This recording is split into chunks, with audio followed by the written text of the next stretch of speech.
மனோகர் நல்லா படிச்சான். நல்ல மார்க்கும் வாங்குனான். ஆனா அவன் நினைச்ச மாதிரி அவனுக்கு வேலை கிடைக்கல. இத்தனை நாள் தான் அவனுக்கு பிடிச்ச வேலை வீடு தேடி வரும்னு காத்திருக்க முடியும். குறைஞ்ச சம்பளத்துக்கு ஒரு வேலை கிடைச்சது. அந்த வேலையில இருந்துகிட்டே பெரிய வேலைக்கு முயற்சி செய்யலாம்னு நினைச்சு அதுல ஜாயின் பண்ணான்.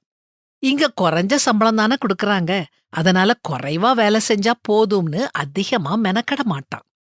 சில வருஷங்களுக்கு பிறகு அவனுக்கு அதிக சம்பளத்துக்கு அவன் விரும்புற மாதிரியே ஒரு வேலை கிடைச்சது. ஆனா 6 மாசத்துல அவனுடைய வேலையில திருப்தி இல்லாததுனால அவனை வேலைய விட்டு தூக்கிட்டாங்க.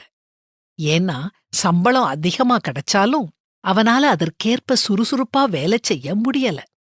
நீண்ட காலமா குறைவா வேலை செஞ்சு பழகுனதுனால அதுவே அவனுக்கு பழக்கமாயிட்டது. அதிகமா வேலை செய்ய மனமும் உடலும் ஒத்துழைக்கல.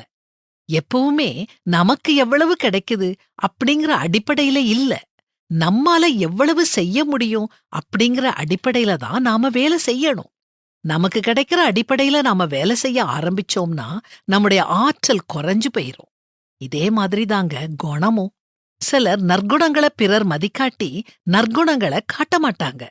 நற்செயல்களை மற்றவங்க பாராட்டாம இருந்தாங்கன்னா நற்செயல்கள் செய்யறதையே விட்டுருவாங்க. மற்றவங்க மனநிலைகளை பார்த்து நம்முடைய நற்குணங்களை நாம மாற்றிக்கிட்டா நாம விரும்பினாலும் நமக்கு நல்ல மனநிலை வராது. மற்றவங்களுடைய மதிப்பீட்டை வச்சு நாம நம்முடைய தரத்தை குறைக்க கூடாது.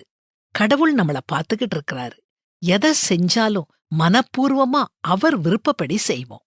நீங்கள் கர்த்தராகிய கிறிஸ்துவை சேவிக்கிறதினாலே சுதந்திரமாகிய பலனை கர்த்தராலே பெறுவீர்கள் என்று அறிந்து எதைச் செய்தாலும் அதை மனுஷர்களுக்கென்று செய்யாமல் கர்த்தருக்கென்றே மனப்பூர்வமாய் செய்யுங்கள் அப்படின்னு பரிசுத்த வேதாகமமும் நமக்கு கற்றுக் கொடுக்குதே.